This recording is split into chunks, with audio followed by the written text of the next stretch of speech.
માનનીય ડીજીપી સાહેબ દ્વારા દેશ અને રાજ્યમાં તાજેતરમાં જે આતંકી ઘટનાઓ બની છે એ બાદ આપણી રાજ્યની ATS દ્વારા પણ જે આતંકી મોડ્યુલને પર્દાફાશ કર્યો છે એ ઘટનાઓને ધ્યાનમાં રાખી અને રાજ્યના નાગરિકોની સુરક્ષા વધારે સંગીન બનાવવા માટે રાજ્યના રાષ્ટ્ર વિરોધી ગુનાઓના જે કેસો છે એમાં પકડાયેલા આરોપીઓને ચેક કરવા માટે અને એ લોકોનું ડેટાબેઝ રિવાઇઝ કરવા માટે ખાસ ડ્રાઈવનું આયોજન કરવામાં આવ્યું હતું. એ અનુસંધાને આજે વાવ થરાદ જિલ્લામાં થરાદ પોલીસ સ્ટેશન છે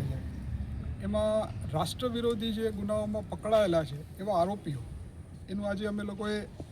ઇન્ટ્રોગેશન માટે અહીંયા એક કાર્યક્રમનું આયોજન કર્યું હતું. આ રાષ્ટ્ર વિરોધી ગુનાઓમાં એવા આરોપીઓ કે જે દાખલા તરીકે હથિયારોની ગેરકાયદેસર તસ્કરી, નાર્કોટિક્સની હેરાફેરી, તસ્કરી, એક્સપ્લોઝિવના ગુનાઓમાં કોઈ આરોપી પકડાયા હોય અને આ ઉપરાંત જેના ઉપર ટાડા છે, મકોકા છે, પોટા છે,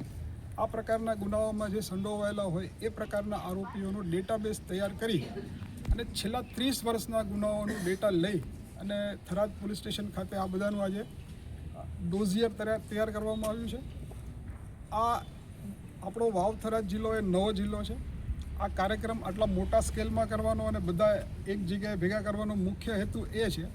કે 30 વર્ષ જૂના ગુનાઓ છે અને આ આરોપીઓના જે લેટેસ્ટ વિગતો જે છે એનું પ્રોફાઇલિંગ જે છે, એના ફિંગરપ્રિન્ટ છે, ફોટા એના લેટેસ્ટ મળી રહે અને મોબાઈલ નંબર સહિતની તમામ વસ્તુઓ અપડેટ થઈ શકે અને પોલીસ પાસે એક ડિજિટાઇઝ ફોર્મમાં એક રેકોર્ડ ઉપલબ્ધ થાય એ એક એનો મુખ્ય હેતુ હતો.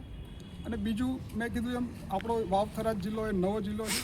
પોલીસ કર્મચારીઓ, અધિકારીઓ નવા છે તો આ જિલ્લાના ગુનેગારો જે છે એને ચહેરાથી ઓળખી શકે, એની ગતિવિધિઓ પર નજર રાખી શકે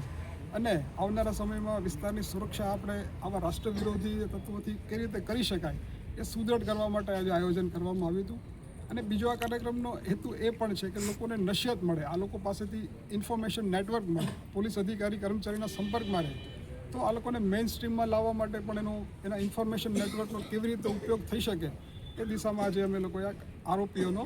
પ્રોફાઇલ ડિજિટાઇઝ કરવાનો કાર્યક્રમ આયોજન કરેલું. ઓકે.